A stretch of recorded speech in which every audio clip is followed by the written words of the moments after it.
வேளாண்ல வந்து நாங்கள் 5 பேரும் பார்த்துட்டோம். வித்தியாசமான கலெக்ஷன்ஸ் எல்லாமே நிறைய இருக்குது. பெண்களுக்கு புடவையா இருக்குது, லெஹங்கா இருக்கட்டும், எல்லாமே பயங்கரமா இருக்கு. Velavan stores, Usman road, T Nagar, Chennai மற்றும் தூத்துக்குடி. தமிழ்நாட்டில்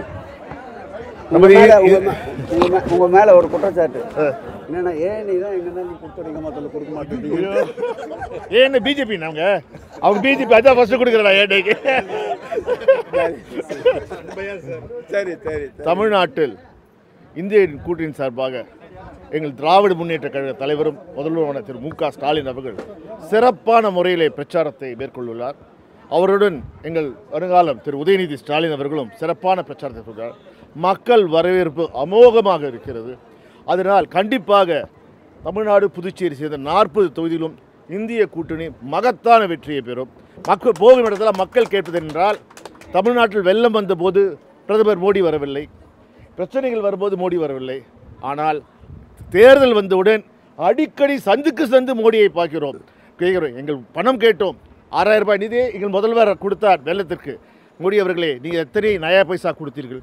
ஒரு நயா பைசா கூட கொடுக்கவில்லை. ஆனால் இன்று சொல்கிறார், நான் தமிழை தாய்மொழியாக கருதுகிறேன், தமிழை தாய்மொழியாக கருதுகிறேன் சொல்கிறீர்களே, செம்மொழின்னு சொல்கிறீர்களே, மேடைக்கு மேசுக்கு டெலிபிராம்ப்டர் வச்சு தமிழை படிக்கிறீர்களே.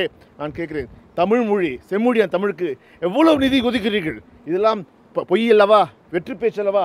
தேர்தலுக்காக இங்கே தமிழ்நாட்டில் தமிழின் தாய்மொழி இருப்பீர்கள், கர்நாடகா சென்று கன்னடமின் தாய்மொழி இருப்பீர்கள், அங்கே ஆந்திரா சென்று தெலுங்கின் தாய்மொழி இருப்பீர்கள். ஒவ்வொரு ஏமாற்றாதைகள், ஏமாந்தது நாங்கள் ஏமாந்தது போதும். இனி தமிழ்நாட்டு மக்கள், இந்திய மக்கள் உங்களிடம் ஏமாற மாட்டார்கள். தமிழகத்தில் சட்டம் ஒழுங்கு ரொம்ப சீர்கிட்டு இருக்கு.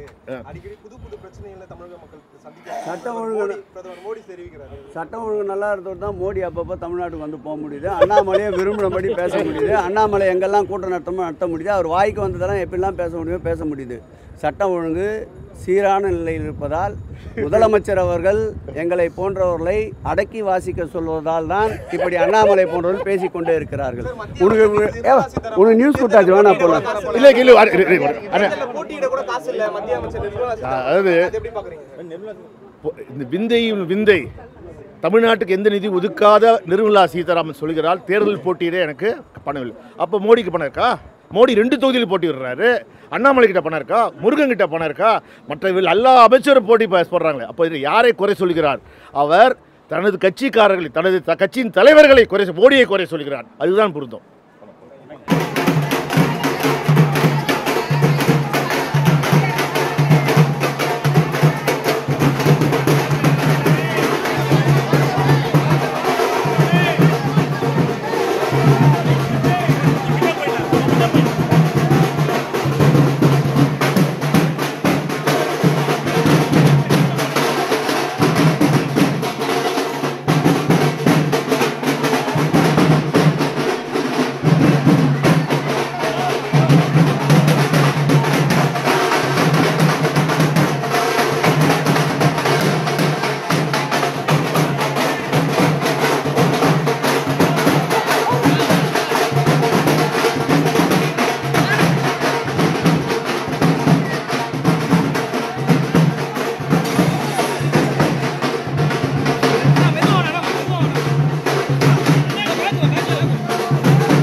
இந்த வீடியோ உங்களுக்கு பிடிச்சிருந்தா ப்ளீஸ் லைக் அண்ட் ஷேர் பண்ணுங்க. மறக்காம எங்க சேனலை சப்ஸ்கிரைபும் பண்ணுங்க.